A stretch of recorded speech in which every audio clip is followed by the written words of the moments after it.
Moimoi fans, join us as we prepare this natural Moimoi leaf Nigerian Moimoi recipe. We have our shombo crayfish, onion, our seasoning cube, oil, and your fish or fried meat. Other people also add their locust bean. You can also as well try that too. So this is how you fold your moimoi leaves. After you have blended and mixed everything and tested for salt, you can as well add egg, just like this in this video, and carefully place it.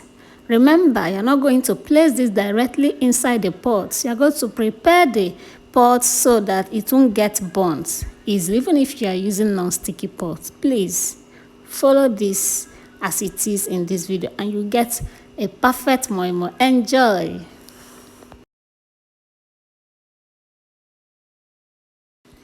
All the images used in this video belong to the original owners.